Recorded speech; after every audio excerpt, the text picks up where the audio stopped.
Welcome, everyone. I hope you are all doing well. Today, I have something truly special for you. Not just a story, but a journey. A journey of pain, struggle, and ultimate success. A story that proves that no matter how dark your past is, you can still shine like the brightest star. We all know Oprah Winfrey today as a billionaire, a media queen, and one of the most powerful women in the world. But do you know the real story? The pain, the suffering, and the battles she had to fight? This is not just a biography. This is a lesson in life. A lesson that will shake your soul and inspire you to never give up. Get ready, because this is not just a story. This is history in the making. January 29th, 1954. A baby girl was born in a small wooden house in Kosciuszko, Mississippi, USA. Her mother, Vernita Lee, was just a teenage housemaid. Her father, Vernon Winfrey, was a soldier. From the moment she was born, life was already against her. Her mother was poor, had no education, and struggled to even feed herself. She wasn't ready to raise a child. Her father wasn't even there when she was born. Imagine this: a newborn baby, born into poverty, born into struggle, born into a world where survival was a daily fight. This was the world Oprah was born into. Since her mother was too young and had no money, Oprah was sent to live with her grandmother, Hattie Mae Lee. Her grandmother was strict but loving. She was poor but hardworking. Oprah spent her first 6 years in extreme poverty. She didn't have fancy toys or beautiful dresses. She wore dresses made from potato sacks because they couldn't afford real clothes. She had no TV, no books, no comfort, only struggles. Her grandmother was deeply religious. Every Sunday, Oprah was forced to go to church. And by the age of 3, she was already reciting Bible verses in front of the church crowd. People were amazed at how smart and confident she was, even as a toddler. Her grandmother always told her, "You will do something great one day. God has big plans for you." Little did Oprah know, life had a lot more struggles waiting for her. At 6 years old, Oprah's life changed again. Her mother, Vernita, had moved to Milwaukee, Wisconsin, and was now working as a maid. She had a new life in the city, and she wanted to bring Oprah to live with her. For little Oprah, this was exciting. A new city, a new home. Maybe life would finally get better, but she had no idea. This was the beginning of her darkest days. Her mother was always working. She was too busy, too tired, and too stressed. She had no time for Oprah. And in this lonely, neglected childhood, something horrible happened. At the age of 9, Oprah faced something that no child should ever face. She was raped, not by a stranger, not by a monster in the dark, but by her own cousin, a family member, someone she trusted. And it didn't stop there. After her cousin, she was abused again by her uncle and even a close family friend. Can you imagine the pain? A little girl, only 9 years old, helpless, afraid, alone. She tried to tell her family, but no one believed her. Instead of helping her, they told her to stay silent. She was trapped. And so, for the next few years, she lived in fear.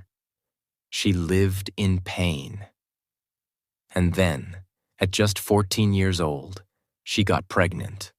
At just 14 years old, Oprah was carrying a child. She had no idea what to do. She was just a child herself. Her mother was ashamed of her. She didn't want the world to know. So Oprah ran away from home. She went to live with her father, Vernon Winfrey, in Nashville, Tennessee. Her father was a strict man, but he gave Oprah something she never had before: discipline, education, a sense of purpose. But then, tragedy struck again. A few weeks after giving birth, her baby died. It was a premature birth, and the baby didn't survive. The pain she carried, the scars she hid, the tears she cried alone in the dark. Oprah had lived through more than most people could ever imagine. She had been abused, abandoned, shamed, and silenced. But she was still here. She had survived. And now it was time for her to rise. She was no longer that helpless girl in Mississippi. She was no longer the frightened child hiding in her bedroom. This was the moment she decided, I will not let my past define me. I will not let my pain control my future. I will rise. I will fight. And I will win. Oprah Winfrey was about to become something more. But first, she had to fight. She had to fight poverty, rejection, self-doubt, racism, and sexism. And she had to fight against the one thing that was holding her back the most, her own fears. Her father was strict, disciplined, and serious about education. He made rules. He gave structure. He expected greatness. And Oprah? She hated it at first. She wasn't used to having someone watch over her so closely. She wasn't used to following a schedule.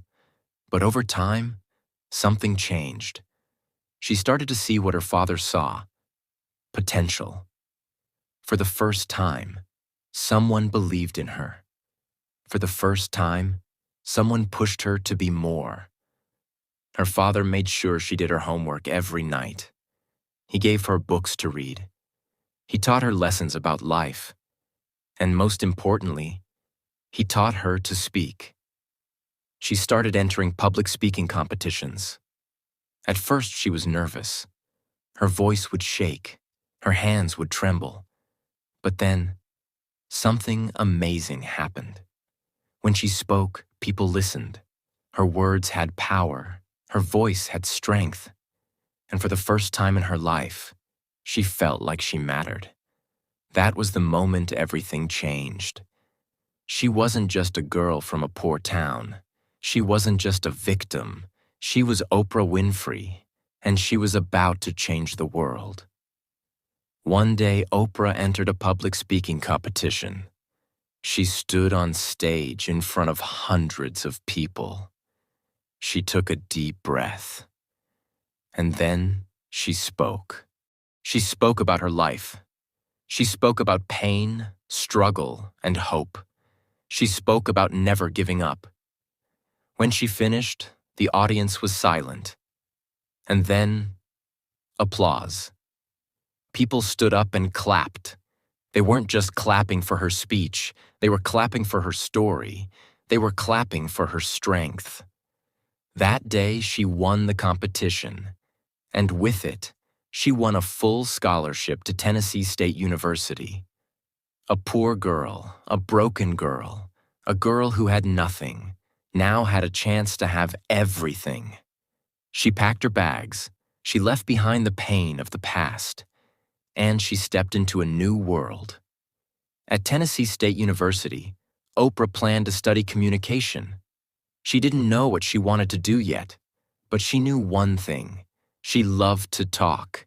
She loved to connect with people. She loved to tell stories. And in college, she found her true calling: media. She started working at the university's radio station. She became a local newsreader. And then, at just 17 years old, she got an opportunity that would change her life forever. A local TV station, WVOL, was looking for a news anchor. They had never hired a black woman before. But Oprah's voice was too powerful to ignore. She went for the interview. She sat in front of the camera. She read the news with confidence and grace. And when she finished, the director said just one thing: "You're hired." At 17 years old, Oprah Winfrey became the first black female news anchor in Nashville. She was young. She was new. She had no experience. But she had talent, and that talent was about to take her to places she never imagined. In the 1970s, TV was still dominated by white men. Black women were rarely given big opportunities. Producers would criticize her appearance. They told her she was too emotional, too expressive, too raw. But Oprah didn't change herself. She didn't try to fit into their expectations. She kept being real. She kept being Oprah. And people started noticing. Audiences loved her honesty. They loved her energy. And soon, she got an even bigger opportunity. A news station in Baltimore, Maryland, wanted her to be their TV anchor. She'd never lived outside Tennessee before. She was scared, but she knew this was her chance. And so she packed her bags, took a deep breath, and stepped into the next chapter of her life. Baltimore was tough. It was a fast-paced city. The media industry was cutthroat. Oprah tried her best, but the producers didn't like her style. They wanted her to be cold, serious, distant. But Oprah was warm, emotional, and full of life. She didn't just read the news. She felt the news. And that was a problem. One day the station fired her. They told her, "You're not made for TV." It was heartbreaking. She thought her dream was over. But just when she thought she'd lost everything, she got a new offer. A local station wanted her to host a morning talk show. It wasn't news. It wasn't serious journalism. But it was something even better. It was a place where Oprah could be herself. It was a place where she could connect with people. And that was the moment. Everything changed. Oprah had been through poverty, abuse, rejection, and heartbreak. But she had also discovered her strength. She had found her voice. And now, the world was finally listening. Her journey from a small-town girl in Mississippi to a rising TV star in Baltimore was just the beginning. She was about to change television forever. But first, she had to prove herself. And proving yourself in a world that doesn't believe in you, that takes everything you have. When Oprah started hosting People Are Talking in Baltimore, she was nervous. It wasn't a big national show. It was just a small morning talk show. But for Oprah, it was a chance to be herself. Most TV hosts at the time were formal, controlled, distant. But Oprah? She laughed loudly. She cried openly. She hugged strangers. She felt every single story she told. And that was something America had never seen before. Audiences fell in love with her. For the first time, people weren't just watching TV. They were feeling it. They were connecting. And Oprah? She was becoming a household name. But just as she was getting comfortable in Baltimore, something unexpected happened. A phone call, an opportunity, a once-in-a-lifetime chance that would change everything. A TV producer from Chicago had been watching Oprah's success in Baltimore, and he had an offer. How would you like to host your own show in Chicago? Chicago was big. It was a major city. And this wasn't just a small morning talk show. This was a show that could make Oprah a national star. But it was also a risk. If she failed in Baltimore, no one would remember. But if she failed in Chicago, her career would be over. For weeks, Oprah thought about it. She asked herself, "Am I ready for this? Do I have what it takes?" And then she remembered everything she had been through. She remembered being abused, rejected, doubted, and fired. When Oprah arrived in Chicago, she was given a small, low-rated morning talk show called AM Chicago. It was losing in the ratings. No one believed it could succeed. But Oprah had a vision. She wasn't going to do TV like everyone else. She wasn't going to follow the rules. She was going to create something new, something real. From the very first episode, people felt the difference. Oprah wasn't just interviewing celebrities. She was talking to real people about real issues. She wasn't afraid to discuss poverty, racism, abuse, mental health, and struggles. She brought ordinary people onto the stage. She gave them a voice. She made people feel seen. And within just a few months, the ratings skyrocketed. Oprah's show went from being the lowest-rated morning show in Chicago to the #1 talk show in America. And in 1986, something historic happened. The small show called AM Chicago was officially renamed The Oprah Winfrey Show. And television would never be the same again. For the next 25 years, The Oprah Winfrey Show would become the most watched talk show in history. But it wasn't just about entertainment. Oprah wanted to change lives. She used her platform to talk about real struggles. She opened up about her own abuse. She encouraged women to speak up and fight back. She brought attention to domestic violence, poverty, and racism. And she became the most trusted woman in America. People didn't just watch Oprah. They believed in her. They trusted her. She wasn't just a TV host. She was a leader. And that power, she used it to change the world. For the next 25 years, The Oprah Winfrey Show wasn't just a talk show. It was a phenomenon. Every afternoon, millions of people around the world would rush to their TVs, eager to see who Oprah would talk to next. Would it be a Hollywood superstar? A world leader? A person with an unbelievable story? No one ever knew, and that was the magic of Oprah. She kept her audience hooked, episode after episode. Her interviews weren't just conversations, they were moments. Sometimes shocking, sometimes heartwarming, but always unforgettable. There was the time Tom Cruise lost his mind, jumping on her couch like an excited kid. In 2004, Oprah Winfrey made TV history by giving 276 audience members a brand new Pontiac G6.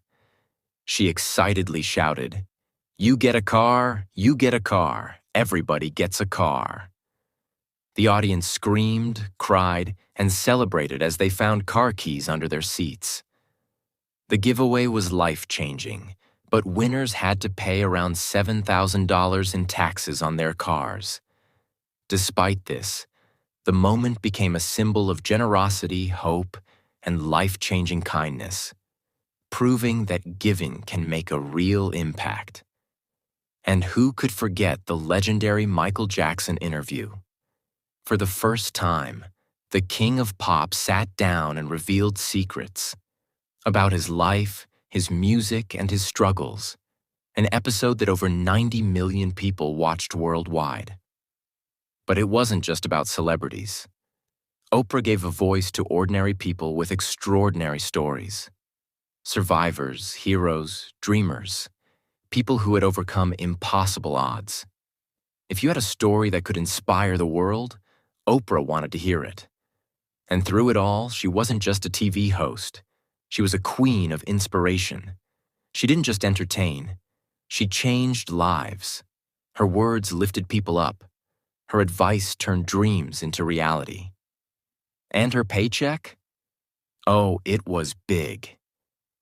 At the height of her career, Oprah wasn't just the highest-paid talk show host. She was one of the richest women in the world. She built an empire, launched a network, and became the first Black female billionaire. So, how did she do it? What made her so different? One word: Oprah.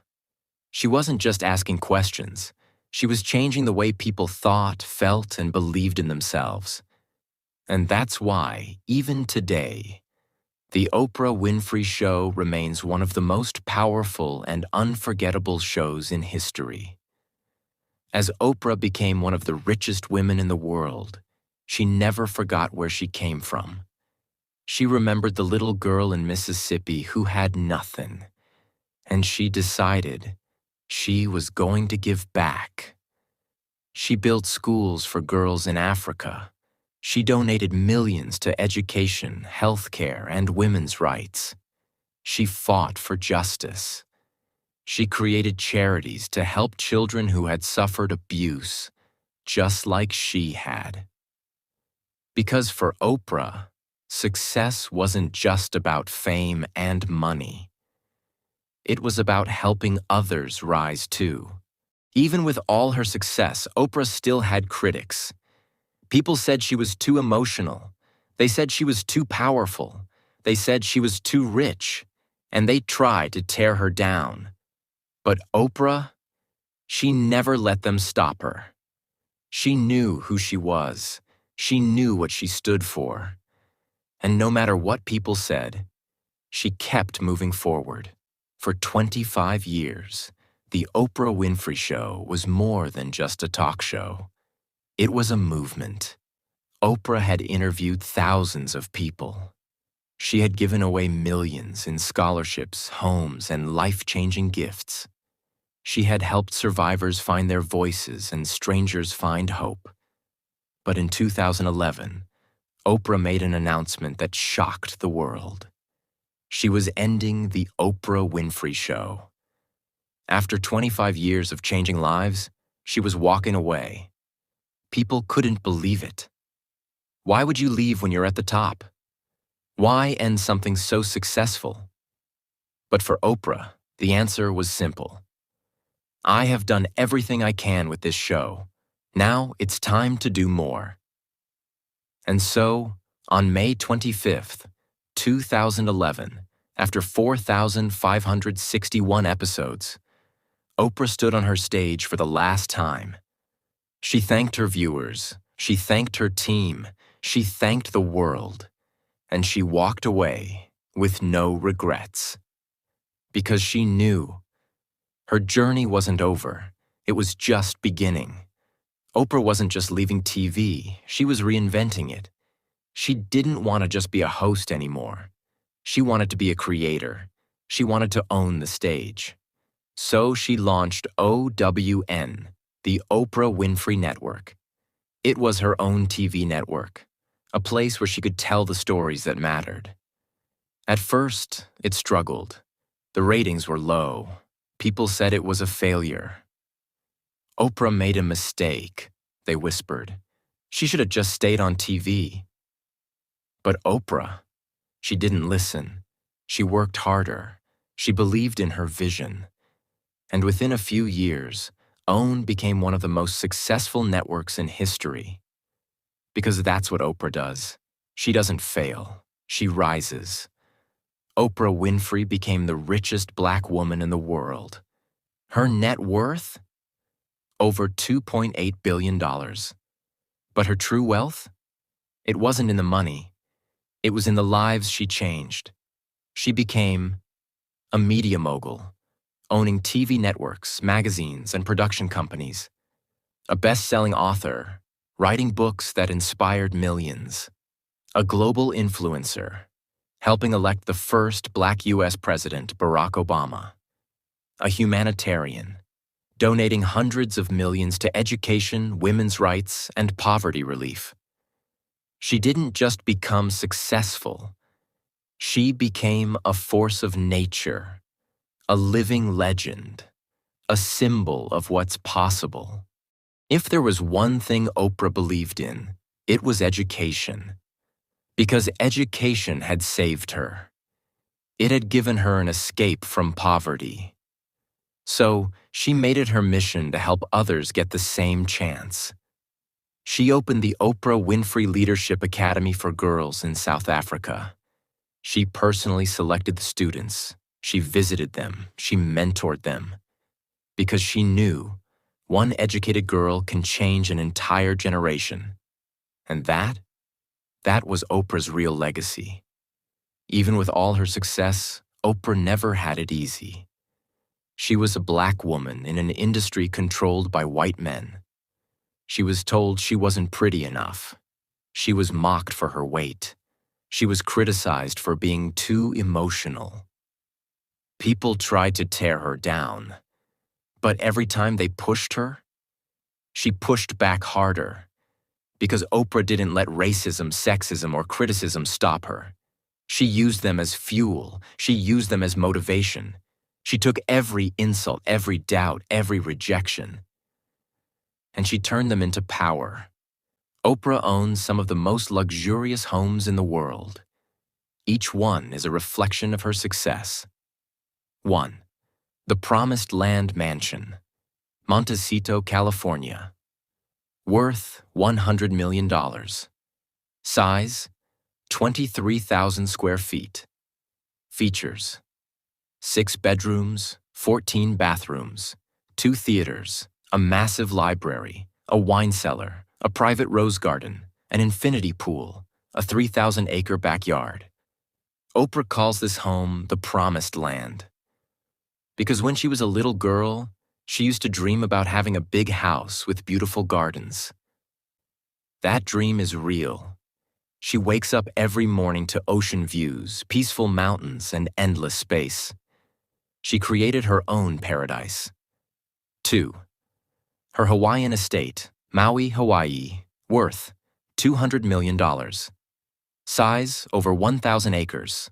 Features, multiple houses, private hiking trails, organic fruit and vegetable gardens, breathtaking ocean views.